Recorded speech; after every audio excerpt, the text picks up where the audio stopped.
अरे यार ले आप भी वीडियो को देख रहे हैं। अरे भाई मुझे देख लो, लाइव में यहाँ खड़ा हूँ, वीडियो को क्या देख रहे हो।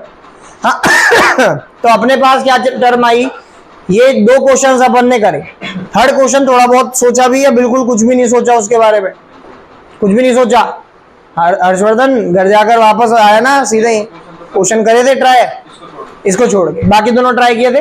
अच्छा देखो बच्चों, सबसे पहला तो हमने क्या कहा कि एक ऐसा लूप बना हुआ है और एक ऐसा, 3D लिए आप इसको सोच सकते हैं, एक ऐसा लूप बना हुआ है कुछ ऐसे, ठीक है ना। एक में करंट कितना जा रहा है बच्चों, 3 एम्पियर। एक में करंट शायद इस डायरेक्शन में है,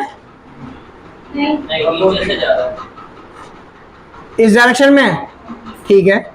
और करंट कितना है बच्चों, 4 एम्पियर। चलिए जी, वो वाला कहाँ है, ऐसे। चलिए तो ये वाला कितना दे रखा था आप लोगों को, 3 एम्पियर। चलिए अब बच्चों देखो, सबसे पहले मैं दोनों सेगमेंट्स को अलग करता हूं क्योंकि मुझे इस पॉइंट पर चाहिए। तो मैंने सबसे पहले इन दोनों सेगमेंट्स को अलग किया और इसको पहले वाले सेगमेंट को फर्स्ट लूप नाम दिया, फर्स्ट लूप। तो इस फर्स्ट लूप के लिए जो मैग्नेटिक फील्ड जनरेट होगा उसका नाम क्या देना पड़ेगा मुझे, B1। क्या नाम देना पड़ेगा, सही है, इतनी बात सभी को समझ में आ रही है। अच्छा अब बच्चों देखो, आपको ना सबसे पहला काम ही यही करना चाहिए, डायरेक्शन निकालनी चाहिए। क्या निकालनी चाहिए, डायरेक्शन निकालने की कोशिश करो। देखो लूप ऐसे बन रहा है, करंट ऐसे जा रहा है, आपने करंट ऐसे घुमाया, कहाँ की डायरेक्शन आई, डाउनवर्ड डायरेक्शन। कहाँ आई है, डाउनवर्ड। तो इसका मतलब मैग्नेटिक फील्ड इंटेंसिटी कहाँ आ गई है बच्चों, डाउनवर्ड डायरेक्शन में। नाम इसका क्या रख दिया, B1। Any problem. चलिए अच्छा, B1 का फॉर्मूला बता दीजिए। B1 का फॉर्मूला क्या होना चाहिए, अच्छा ये होना चाहिए म्यू नॉट I की जगह 3/2। कल बता के गया था क्या रेडियस इसकी, नहीं बता के गया था, कोई बात नहीं, R की टर्म्स में आप इसको रहने दीजिए। Any problem. चलिए आगे देखें, नेक्स्ट वाले के लिए क्या होना चाहिए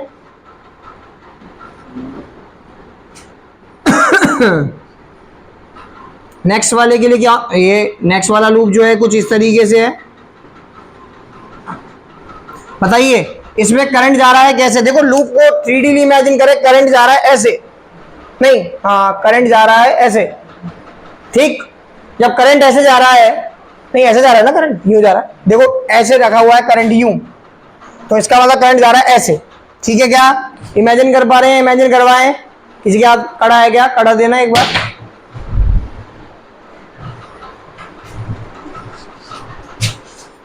तो ये आपके पास ये है ऐसे और इसमें करंट जा रहा है ऐसे, ऐसे देखो ना, इमेजिन कर पा रहे हैं अब आप। उल्टा से मतलब करंट ऐसे ही तो जा रहा है यूं।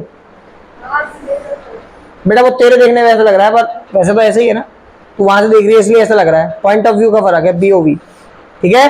करंट देखिए आप इसके हिसाब से देखिए, चलो ऐसे रखा हुआ ना, करंट ऐसे जा रहा है ना यूं, मानते हैं आप सभी करंट ऐसे जा रहा है। अब ठीक है, कोई दिक्कत नहीं है, करंट ऐसे जा रहा है, आपने इसको ऐसे अप्लाई किया यूं, तो मैग्नेटिक फील्ड किस डायरेक्शन में आई, इस डायरेक्शन में आई। किसी को कोई प्रॉब्लम है, वापस बताना चाहिए आगे सभी को, पक्का। चलिए जी, तो ये आपके पास B2 आया इस डायरेक्शन में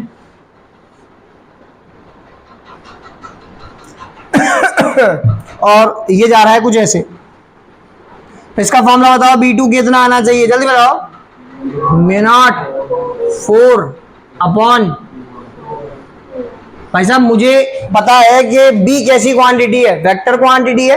अब ऐसा मत कर देना सर सीधा ऐड कर दो और बता दो 3 और 4 7, नहीं, इसके लिए क्या लगाने पड़ते हैं, वेक्टर सम लॉस लगाने पड़ते हैं ना। तो क्या कहेंगे इसको हम, B vector should be equal to क्या होना चाहिए, B1 वेक्टर प्लस, तो जल्दी बताइए B इक्वल टू क्या होना चाहिए, इन under root B1 square plus B2 square plus 2B1 B2, भाई साहब cos 90 ना। देखो दोनों को विजुलाइज करके देखो, एक यहां जा रहा है एक नीचे जा रहा है, दोनों के बीच में एंगल कितना, 90। जल्दी बताएंगे cos 90 की वैल्यू क्या हो जाएगी, तो ये पूरी टर्म क्या हो जाएगी। देखो आप सभी समझदार हैं बच्चों, जब मैं इसमें ब्रैकेट में मैं अंडर रूट के अंदर B1 का स्क्वायर रखूंगा तो बेसिकली वो म्यू नॉट 3/2R का होल स्क्वायर होगा। b2 का स्क्वायर रखूंगा तो म्यू नॉट 4/2r का होल स्क्वायर होगा। म्यू नॉट अपॉन 2r दोनों में आ रहा है। ओवरऑल बाहर कॉमन निकाल सकता हूं कि नहीं निकाल सकता? तो क्या बनना चाहिए? म्यू नॉट अपॉन 2r तो आ गया बाहर, अंडर रूट के अंदर क्या बच गया है बच्चों? 3 का स्क्वायर प्लस 4 का स्क्वायर। जल्दी बताएंगे b इक्वल टू क्या आना चाहिए? Mu naught upon 2r। और मेरे हिसाब से आप सभी समझदार हैं, मेरी बात आप समझ गए होंगे। 5 ठीक है क्या? और कोई क्वेश्चन भी दिया था? यही क्वेश्चन दिए थे? जल्दी से नोट करो फिर आगे चलते हैं।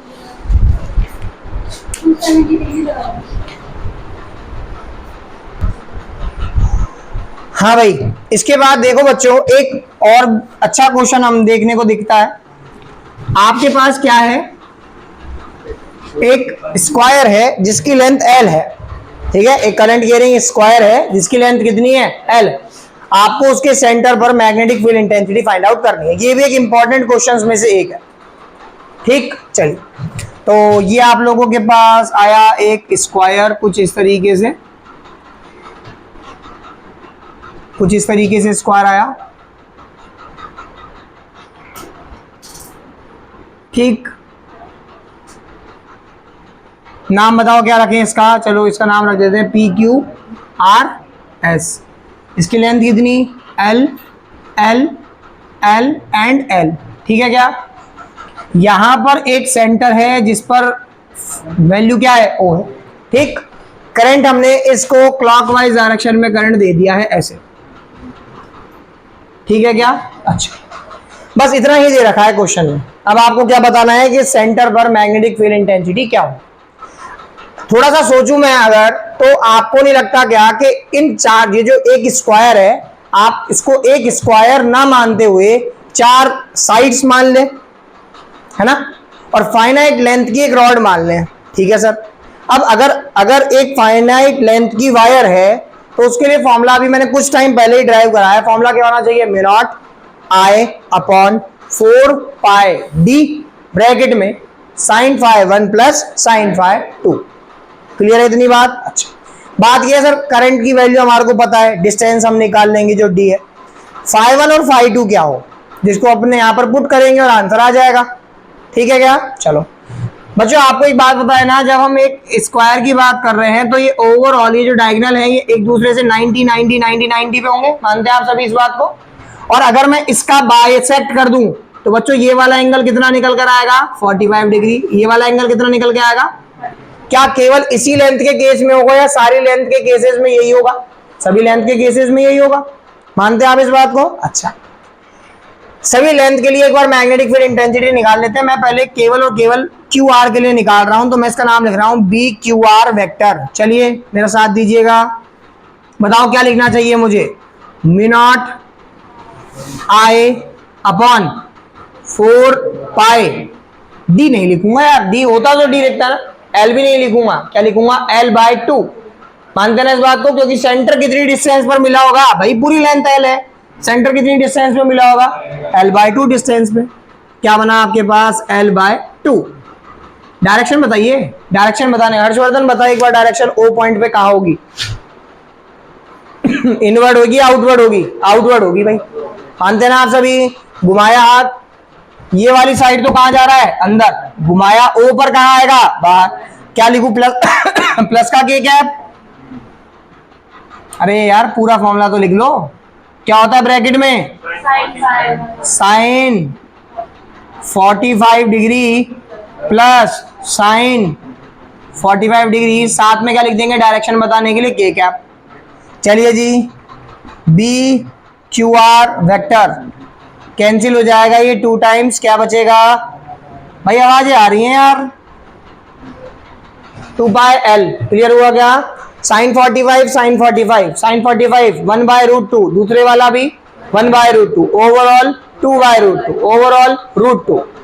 ज्यादा तो स्टेप जंप नहीं हो गए ना, फिर भी देख लो एक बार, क्या बना? 1/√2 प्लस 1/√2, ये बना होगा, पीछे के क्या लिख दिया, ठीक।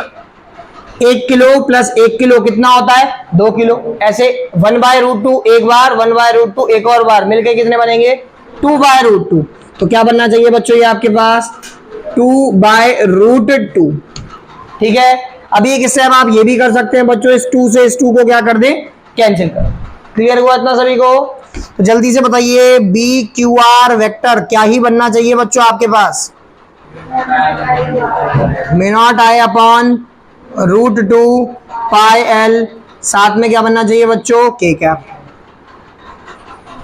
चलिए जी, अकेला बी क्यू आर तो निकाल नहीं सकता वैल्यू हमारे पास। अगर मैं बात करता हूं बी टोटल की, जल्दी बताइए बी टोटल वेक्टर किस किस से मिलके बनेगा? B P Q vector plus B Q R vector plus B R S vector plus B S P vector. और अगर मैं सोचूं तो आप एक बात बताना, क्या सभी के लिए लेंथ सेम है? सेम है। क्या सभी के लिए एंगल्स सेम है? सेम है। क्या सभी के लिए जो डिस्टेंस आ रही है पॉइंट ओ की वो सेम है? सेम है। और सभी के लिए मैग्नेटिक फील्ड इंटेंसिटी की डायरेक्शन भी सेम है? ये चेक करनी पड़ेगी। सर देखिए, इसके लिए आउटवर्ड, इसके लिए, इसके लिए, इसके लिए, और मैंने वैसे भी बताया हुआ है आप लोगों को, आप लूप का मतलब केवल सर्कल ना समझे, इसको भी लूप ही कहते हैं। और इसके हिसाब से मैग्नेटिक फील्ड इंटेंसिटी सबों के लिए कहाँ आ रही है? आउटवर्ड। क्लियर हुआ सभी को?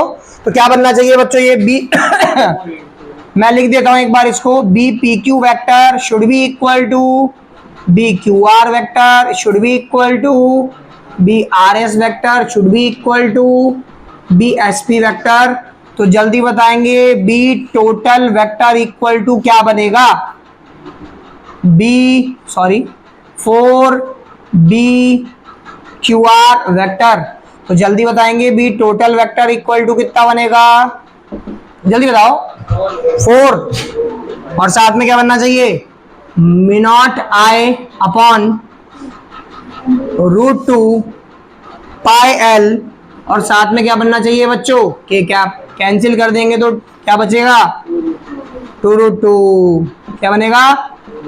2√2 मे not I upon pi L, और साथ में क्या बन जाएगा बच्चों? के कैप। ये आपके पास क्या आ जाएगा? Final answer. एक लास्ट क्वेश्चन है जो बस इसके अलावा और इस पर रिलेटेड शायद क्वेश्चन नहीं आने चाहिए। जितने भी क्वेश्चन बोर्ड्स के हिसाब से थे वो हमने करवा दिए हैं, जितने बेसिकली इस पर बनते हैं, ठीक है। बट एक लास्ट क्वेश्चन है हमारे पास, वो सुन लीजिए। ये आपके पास एक वायर है जिसमें से 4 एम्पियर का करंट, नहीं 8 एम्पियर का करंट जा रहा है, ठीक है ना। एक वायर है जिसमें से कितना करंट जा रहा है? 8 एम्पियर। 8 एम्पियर बेटी, 8 एम्पियर, ठीक। और ये आपके पास एक करंट कैरिंग लूप है जिसमें से आपके पास जा रहा है 6 एम्पियर का करंट। कितने एम्पियर का करंट जा रहा है? 6 एम्पियर। इसके सेंटर पर इसकी जो रेडियस है ये तो है बच्चों 1 मीटर, और इसकी ये जो डिस्टेंस है ये आप लोगों के पास है 7/22 मीटर। कितनी है? 7/22 मीटर, ठीक है। आपको ये बताना है कि इस पर net magnetic field intensity, point O पर नेट मैग्नेटिक फील्ड इंटेंसिटी क्या ही हो सकती है अगर ये वायर इनफाइनाइट लेंथ की है। तो क्वेश्चन समझ में आया? ये होमवर्क है, ये आप जरूर करके लाएंगे। फिर इसके बाद हम आगे चलते हैं नेक्स्ट डेरिवेशन की तरफ। पहले इसको नोट करेंगे। हेडिंग ये क्वेश्चन ही है सीधा, जैसे वो क्वेश्चन सेगमेंट के लिए बने थे वैसे यही क्वेश्चन सेगमेंट के लिए बने।